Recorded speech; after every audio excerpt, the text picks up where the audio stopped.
Light की definition complete हो गई। इस्तकबाल और तरीका जो है यानी इंसान की आदत और तो था, that is how to find the degree of a polynomial. Grammar class, and in this lesson I'm going to teach अस्सलाम वालेकुम वरहमतुल्लाहि वबरकातुह। आज हम सीखेंगे how to represent rational numbers like √2, √3, √5, √6, √7. How we can represent these irrational numbers on the number line. There is a way. If we draw the number line, let's take one unit as 1 centimeter. 0 to 1. It is 1 centimeter. Then 1 to 2, 2 to 3. Gap should be same. 1 centimeter, 1 centimeter, 1 centimeter. As we have taken 1 centimeter as 1 unit. So here it is -1, -2, and so on. This is the number line. It is also question number 3 of the third exercise. Sorry, question number 3 of second exercise. So it is the number line. We have to represent under √5 on the number line. How can we represent under √5 on the number line? Let's take the first unit 0 to 1. In terms of length, we have taken it as 1 centimeter. So 1 centimeter means our 1 unit. Now taking 0 to 1 as 1 unit, draw a perpendicular here. But if this is 1 unit, this should be also 1 unit. Let me name it as O, A, and B. OA is 1 unit, AB is also 1 unit, but it is also perpendicular to OA. 90 degree angle बनना चाहिए यहाँ पर. Now join OB. This OB will be equal to under √2. We'll show it later. Let's proceed for under √5. Now again we have to draw 1 unit again. 1 unit we have taken as 1 centimeter, but the join of OB is here. Now perpendicular will be on OB, but again it should be 1 unit. So this is 1 unit. Join OC. यहाँ पर 90 degree, AB 90 degree on OA, and CB makes 90 degree angle with OB. Now when we join OC, it is equal to under √3. Now again the new join, that is OC. Draw perpendicular on OC now.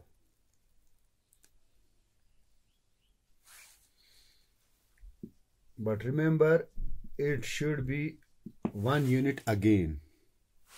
Here it should be 90 degree. It should be perpendicular on OC. Now join DO. It will be equal to under √4. √2, √3, √4. And if you proceed, it will give you √5, √6, √7, √8, √9, √10. So it will form a spiral-like shape. It will move like this. That is why it is known as square root spiral. Square root spiral. Okay. Now we have to represent under √5. So let's again draw perpendicular on new join, that is OD.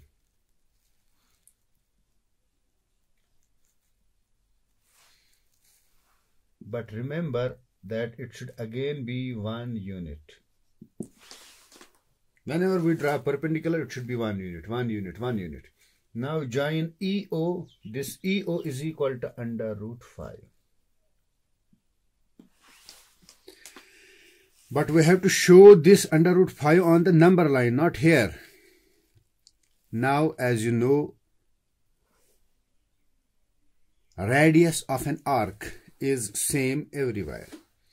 If I draw a circle, let me take this as a compass, this as a needle, and this as a pencil. So when I take needle like this and draw an arc like this, so here it is center and arc is like this. So radius is same everywhere. This radius, this radius, this radius will be same. So it is also like this. Same is the case here. We are now taking the compass. Needle should be at O with center O. And radius should be OE. Okay. So this is the needle. I am taking the needle of compass at O. And the pencil tip should be at E. It means I have taken the radius equal to OE. Radius O and center O and radius OE.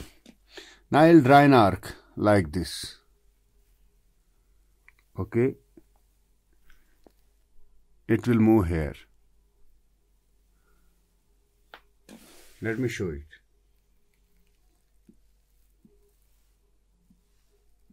This will be the arc with center O and radius OE. That means I have taken the radius as under root 5 because OE is equal to under root 5. Now I draw an arc. As you know, radius remains the same. So OE is equal to O. Let me name it as P. The arc meets the number line at P. So OE and OP is same. OE is under root 5. OP is also under root 5 because OE and OP are radii of same arc. So in this way we can represent under root 5 on the number line. Now let's prove it. Whether is it root 2, is it root 3, is it root 4, is it root 5? Here it is a right triangle. OAB. Let me make it here. OAB. Here it is 90 degree. This is 1 unit and this is also 1 unit. Let's apply the Pythagoras theorem.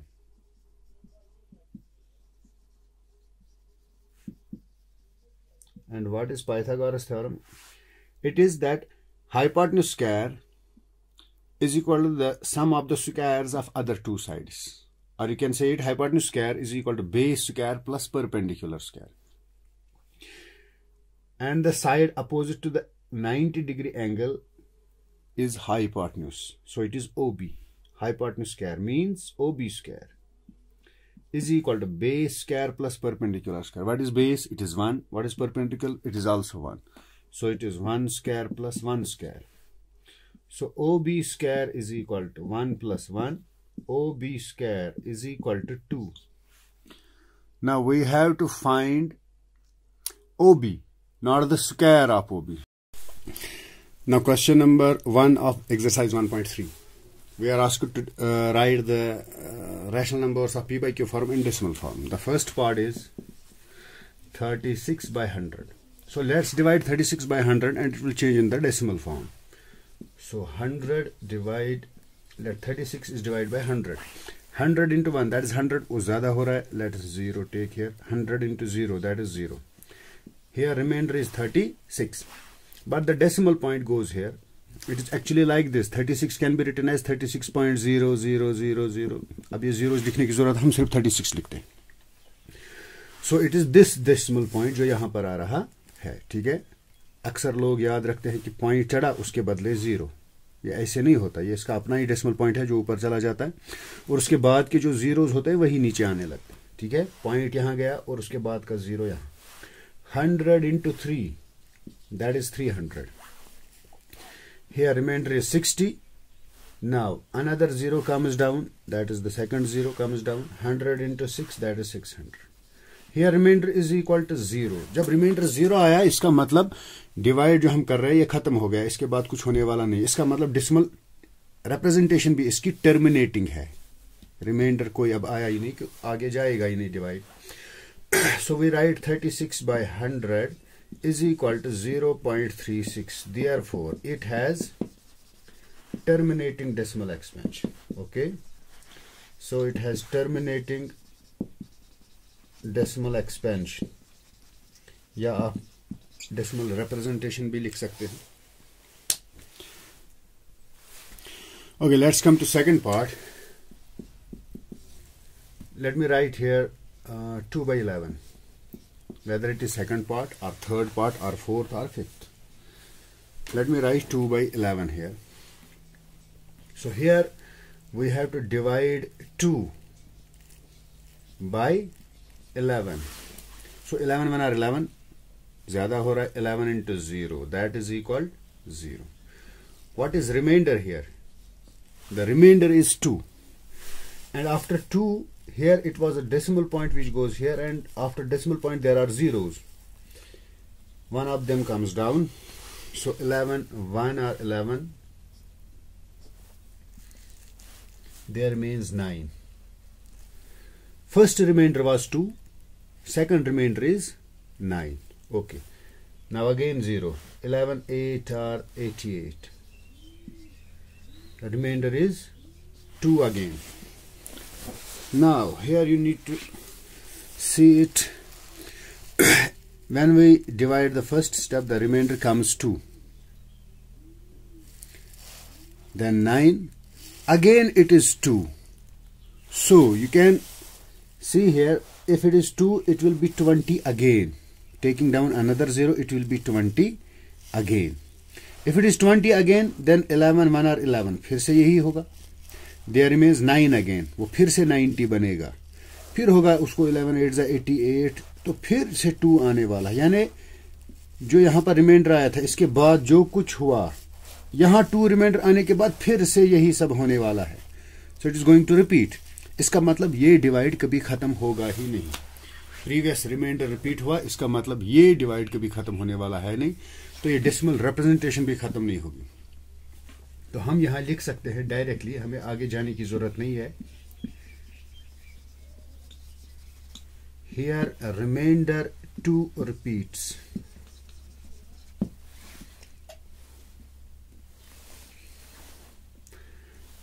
Let me write here. Therefore, here remainder 2 repeats. इसका मतलब 2/11 is equal to 0.18 bar. Bar means ये 1818 अब continue आने वाला है. ठीक है. So 2/11 is equal to 0.18 bar. So it has non-terminating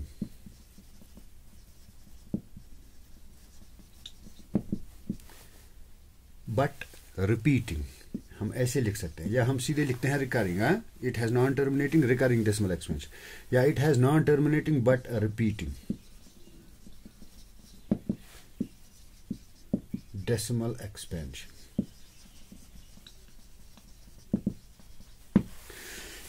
इसके बाकी पार्ट्स जो है आप खुद करेंगे. ठीक है. कोई टर्मिनेटिंग होगा या कोई नॉन टर्मिनेटिंग लेकिन रिपीटिंग होगा. नॉन टर्मिनेटिंग और नॉन रिपीटिंग नहीं हो सकता, क्योंकि नॉन टर्मिनेटिंग और नॉन रिपीटिंग सिर्फ इरेशनल्स का होता है और उनकी p/q फॉर्म तो होती नहीं. अगर यहां पार्ट दिए हैं वो सारे p/q फॉर्म में लिखे हैं, मतलब ये सारे रैशनल हैं. मतलब डेसिमल एक्सपेंशन या तो टर्मिनेटिंग होगी या non terminating but repeating. Non terminating और नॉन रिपीटिंग हो ही नहीं सकता. अस्सलाम वालेकुम वरहमतुल्लाहि वबरकातुहू. अब एक्सरसाइज 1.3 का क्वेश्चन नंबर 2 देखते हैं.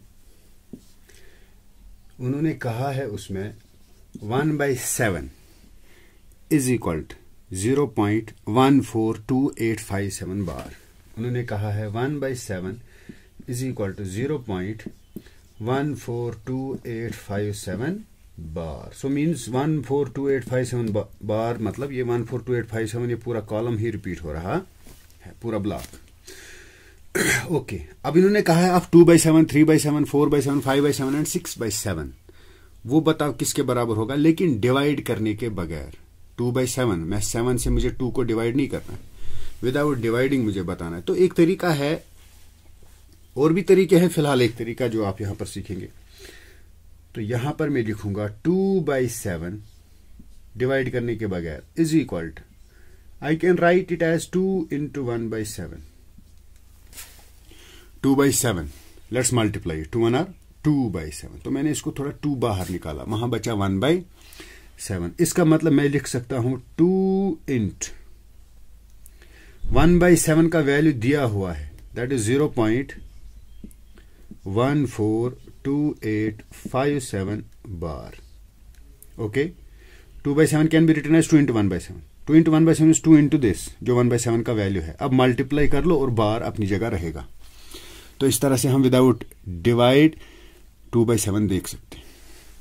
सो 2 7 are 14, 2 5 are 10, 11, 2 8 are 16, 17, 2 2 are 4, 5, 2 4 are 8, 2 1 are 2, 0.0 and here it is bar.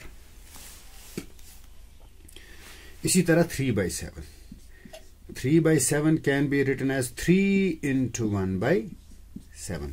Clear है? 3 को बाहर निकाला, वहां 1/7 बचा.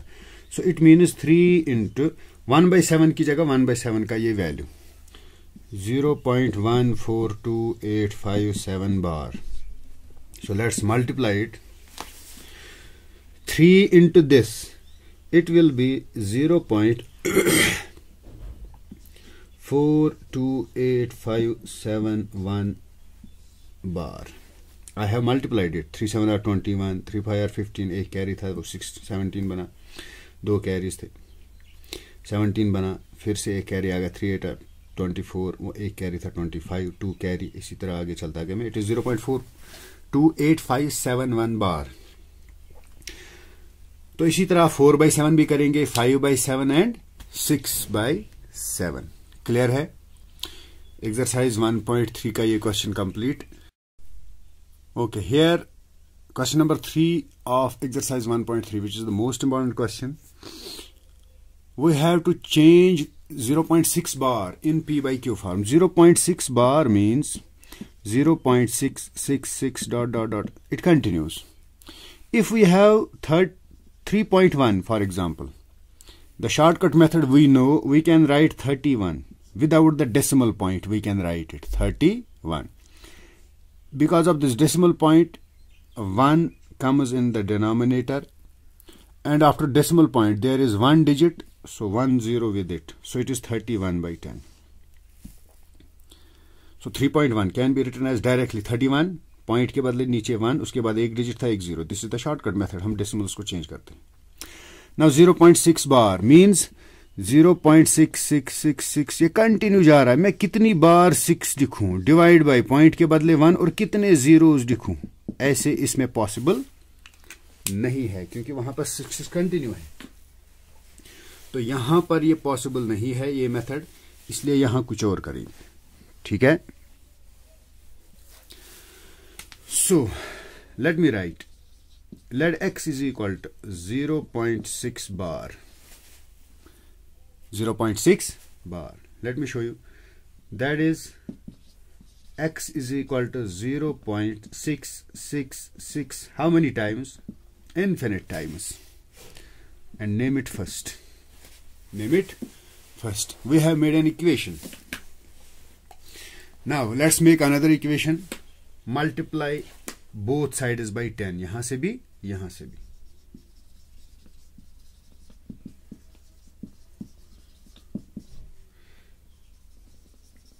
We get 10 into x. 10x is equal 10 into this. It will be 6.666 ... This is the second equation. If we multiply 3.123 into 10, 10 से या 100 से या 1000 से, इसका शॉर्टकट तरीका क्या है? हमें मल्टीप्लाई करने की जरूरत नहीं है. इफ इट इज 1 और उसके बाद 0, यानी 10, 100, 1000 डायरेक्टली किया जाता है. 10 में एक 0 है, इसलिए 10 मल्टीप्लाई करने से डेसिमल पॉइंट एक डिजिट आगे चला आएगा. 31.23। आप मल्टीप्लाई करके भी देख लो, ये यही बनेगा अगर आप मल्टीप्लाई भी करने बैठ जाओ। अगर 100 से मल्टीप्लाई करेंगे तो डेसिमल पॉइंट 2 डिजिट आगे जाएगा, फिर ये बनता 312.3। ठीक है, तो 10 मल्टीप्लाई करने से क्या होता है, डेसिमल जो है वो 1 डिजिट आगे चला जाता है। So 10x is equal to, point आगे चला आया 1 डिजिट यानी 6 पॉइंट, उसके बाद 2 6 नहीं है, कोई बोलेगा 2 ही है, अब 3 फिर से वहां पर, यहां पर है ना इन्फिनिट 6, क्योंकि ये 6 कंटिन्यूस फॉर एवर, उनमें से एक 6 यहां है और यहां कोई कमी होने वाली नहीं है, ये फिर भी है 6.666 कंटिन्यूस। ठीक है, now let us subtract first from second, subtract first from second. तो पहले मैं LHS लिखूंगा 10x, LHS से LHS ही सब्ट्रैक्ट होगा, 10x minus x, second equation का LHS, फर्स्ट इक्वेशन का LHS, 10x minus x is equal to 6.666 dot dot dot, इससे minus होगा 0.666 डॉट डॉट डॉट। अब 10x से x सब्ट्रैक्ट हुआ, वहां क्या बचा 9x इज इक्वल टू, अब डेसिमल के इस जगह देख लो, देखो 6.666 से कंटिन्यू जा रहा है, यहां पर है 0.66, जब इनको सब्ट्रैक्ट होगा 6 minus 6 0, 6 minus 6 0, 6 minus 6 0, 6 minus 6 0, point 6 minus 0 that is 6, तो इट विल बी 6.000 मीनस 6, क्योंकि पॉइंट के बाद जीरोज ही है, मतलब यहां सब्ट्रैक्ट करके सिर्फ 6 बचा,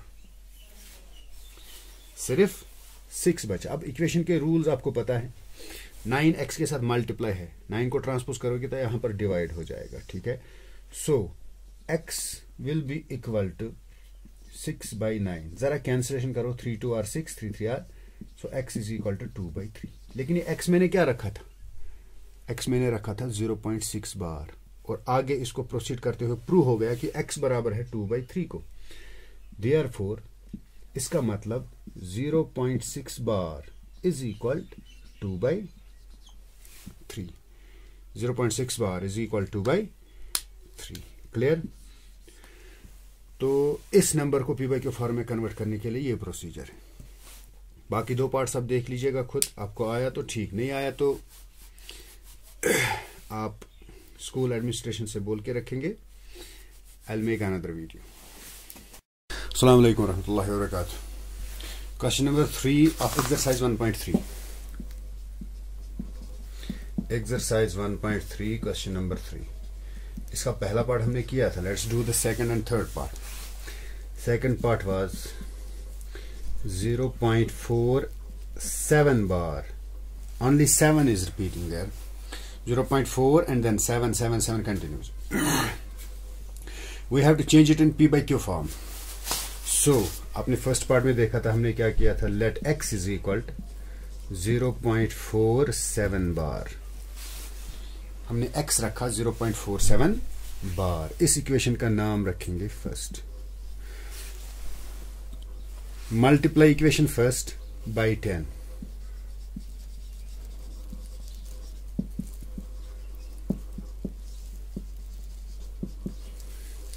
therefore 10 into x, 10x is equal, जब यहां 10 मल्टीप्लाई होगा एज यूजुअल जो आपको पता है, पॉइंट 1 डिजिट आगे चला जाएगा, 4.7 बार।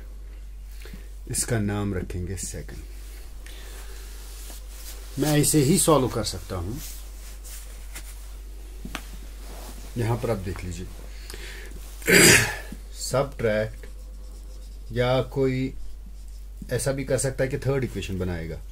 सेकंड इक्वेशन में पॉइंट के बाद है 7 बार, थर्ड इक्वेशन में भी पॉइंट के बाद आएगा 7 बार। इस बार 10 से मल्टीप्लाई किया था, अब 100 से मल्टीप्लाई करेंगे, ये बनेगा 100x, यहां पॉइंट 2 डिजिट्स आगे जाएगा, वो बनेगा 47.7 बार, क्योंकि 7 बार में से एक 7 यहां आएगा, 47, फिर 7 बार फिर भी वहां, तो यहां भी 7 बार, जो थर्ड इक्वेशन बनेगी 100 मल्टीप्लाई करने से, वहां पर भी 7 बार होगा। या ऐसे भी जा सकते हैं, सबट्रैक्ट फर्स्ट फ्रॉम सेकंड। तो पहले हम क्या करेंगे, हम लिखेंगे 10x, उससे सबट्रैक्ट होगा x।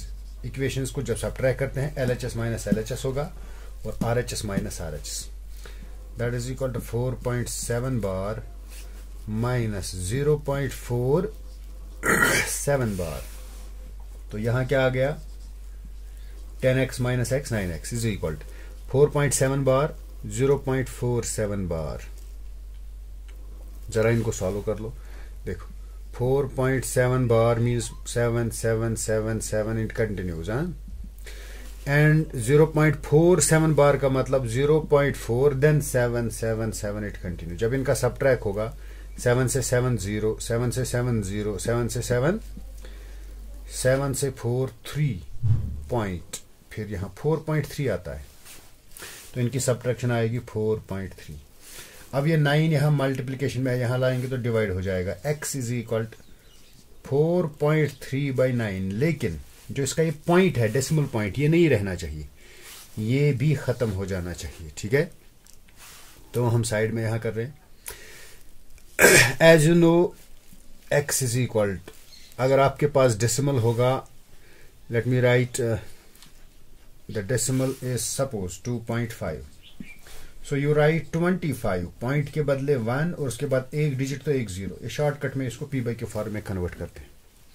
इसी तरह 4.3, तो ये बन जाएगा 43 डिवाइडेड बाई 10, और साथ में 9 भी था। यहां देख लो 43, पॉइंट के बदले 1 और इसके बदले एक 0, लेकिन डिवाइड में 9 भी था तो वो भी वहां पर है। सो x is equal 43 divided by 10, 9 are 90। Therefore अब देखो x मैंने क्या रखा था 0.47 बार, आगे चलकर 10 से मल्टीप्लाई करके सबट्रैक्ट करके प्रूव हो गया कि x बराबर है 43/90। इसका मतलब 0.47 बार जो है वो बराबर है 43/90 as in p/q form. Therefore 0.47 bar is equal to 43/90। It was the second part. Now the third part is 0.001 bar. तो ये पूरा ब्लॉक ही रिपीट हो रहा है, 001 001 001, ये ऐसे ही आएगा। ठीक है, तो same late x is equal 0.001 बार, लेकिन यहां ध्यान रहे अगर मैं 10 से मल्टीप्लाई करूं यहां सब कुछ गड़बड़ हो जाएगा। ठीक है, जैसे जब सबट्रैक्ट होगा, सपोज अगर मैंने 10x लिख दिया 10 मल्टीप्लाई करके, अभी आप समझ लो तो मैं 10x लिखूंगा, यहां 10 से मल्टीप्लाई पॉइंट एक डिजिट आगे चला जाएगा, तो ये बन जाएगा 0 पॉइंट, फिर रहा यहां 0.1, बाद में क्या है 0.01 0.01, वो तो फिर भी कंटिन्यू है, बिकॉज 0.001 बार इसका मतलब है 0.001 0.01 0.01 0.01 इट कंटिन्यूज।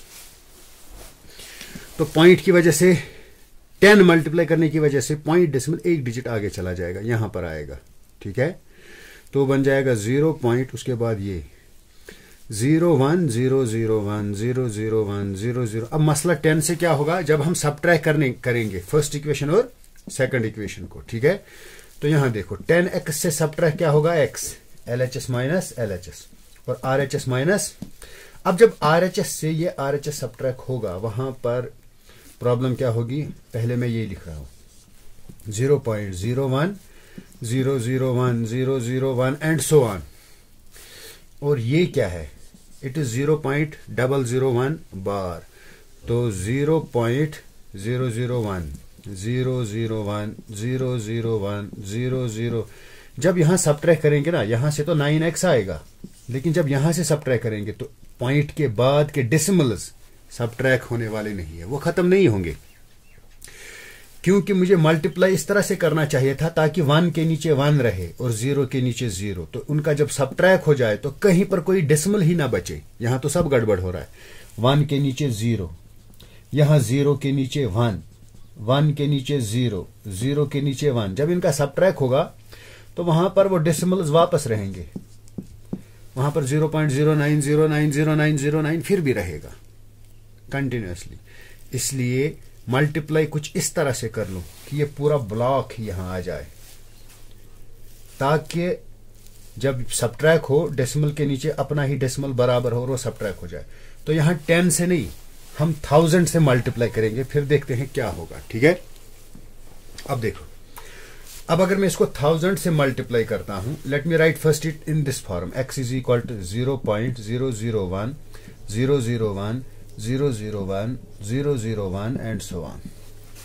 जब मैं 1000 से मल्टीप्लाई करूंगा, ये बनेगा 1000 into x, 1000x is equal, इसको जब 1000 से मल्टीप्लाई होगा मतलब 0.3 डिजिट आगे जाएगा, क्योंकि 1000 में 3 जीरोज हैं, 1 2 3, यहां पर आएगा पॉइंट, ये बनेगा 1, ये वाला 1 पॉइंट, उसके बाद 001,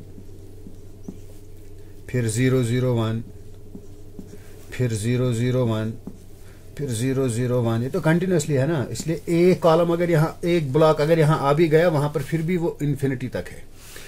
तो जब इनका सबट्रैक होगा 1000x से 1x, 999x बचेगा। यहां देख लो, 1 को 1 सबट्रैक्ट 0, 0 को 0 सबट्रैक्ट 0, 0 को 0 सबट्रैक्ट 0, 1 को 1 सबट्रैक्ट 0। इसलिए मल्टीप्लाई इस तरह से करें कि ये बराबर ब्लॉक ही यहां आ जाए, बाकी जो बचे, ताकि बराबर डेसिमल के नीचे अपना डेसिमल रहे और सबट्रैक्ट होके वहां कुछ बचे ही नहीं। पॉइंट 1 से 0 सबट्रैक्ट 1, यानी 1.0000 लिखने की अब जरूरत नहीं है, हम सिर्फ 1 लिखेंगे। तो यहां 10 से काम चलने वाला नहीं है। ठीक है, तो यहां हम मल्टीप्लाई करेंगे 1000 से, इसका नाम first, multiply equation first by 1000, that implies 1000x is equal to 1.001 bar, जो मैंने भी समझाया। 0.001 बार मतलब हुआ 001 कंटिन्यू है। तो उसमें से अगर एक 1000 से मल्टीप्लाई करके एक ब्लॉक यहां आ गया, यानी 1, ये बन जाएगा 1 पॉइंट, उसके बाद तो कुछ है नहीं, उसके बाद भी है, because it is 001 bar, it continues. तो 1 तो यहां आ गया मल्टीप्लाई 1000 करने से, लेकिन 001 बार फिर भी उधर है, it continues. Let's name it second. अब मैं इनको सबट्रैक्ट कर रहा हूं, subtract first from second. So let me write 1000x minus x, LHS minus LHS. Now RHS minus RHS. So 1.001 bar minus 0.001 bar. So 1000x minus x, that is 999x is equal to, यहां पर सब track होगा तो 1 बचा, 999, it is multiplied with x, वहां ले जाएंगे तो ट्रांसपोज के मेथड से 1 डिवाइड बाई 999 बनेगा। ठीक है, x मैंने क्या रखा था 0.001 बार, लेकिन यहां पर x किसके बराबर आ गया 1 बाई 999, तो मैं इसको लिखूंगा therefore 0.001 bar is equal to 1 divide by 999। It was question number 3। Exercise 1.3 के क्वेश्चन नंबर 4 एंड 5 आप खुद ट्राई करेंगे। क्वेश्चन नंबर 4 बिल्कुल क्वेश्चन नंबर 3 की तरह उसको पी के फॉर्म में लाना है। क्वेश्चन नंबर 5, 1 डिवाइड बाई 17, उसके decimal block, repeating decimal block में कितने डेसिमल्स आते हैं, तो वहां पर हैं 16। वो हमें चेक करना है बाय एक्चुअल डिवीजन। डिवीजन तो आपको सबको आना चाहिए, वो आपको आता है, वो आप करेंगे खुद। क्वेश्चन नंबर 6 पे आएंगे हम। क्वेश्चन नंबर 6 देखिए आप, look at several examples of rational numbers in the form P by Q. Rational number जो पी बाई क्यू फॉर्म में हो, कोई 5 कहेगा, इसको पी बाई क्यू फॉर्म में लिखा जा सकता है 5/1। ये कह रहा है जो already P by Q form में हो वो रैशनल नंबर्स देखो। ठीक है, तो अब हम यहां पर रैशनल नंबर देखेंगे। Late me right 2/5 P by Q form का रैशनल नंबर। ठीक है, और उनका कोई कॉमन फैक्टर नहीं है, यानी वो लोवेस्ट फॉर्म में है, जैसे ये है, यानी इसकी आगे कैंसिलेशन नहीं हो सकती, तो इसका मतलब ये लोवेस्ट फॉर्म में है, कोई कॉमन फैक्टर नहीं है। मुझे ऐसे रैशनल नंबर देखने हैं जिसकी डेसिमल रिप्रेजेंटेशन टर्मिनेटिंग हो, यानी डिवीजन खत्म होता हो, टर्मिनेटिंग डेसिमल रिप्रेजेंटेशन। ठीक है, कुछ एग्जांपल्स मुझे देने, मैं दे रहा हूं। ठीक है, मैं यहां पर लिखूंगा 1/2। Let me first write the question number. It is question number 6. of exercise 1.3. Okay. Question number 6. तो पी बाई के फॉर्म वाले में लिखूंगा 1/2. Late me right 2/5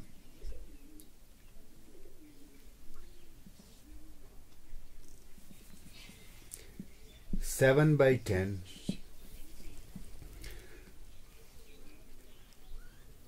3/8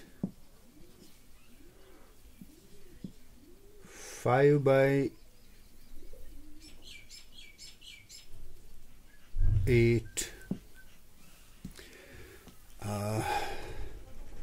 6/25 3/20 are some examples. ये कुछ एग्जाम्पल्स हैं whose decimal expansion is terminating.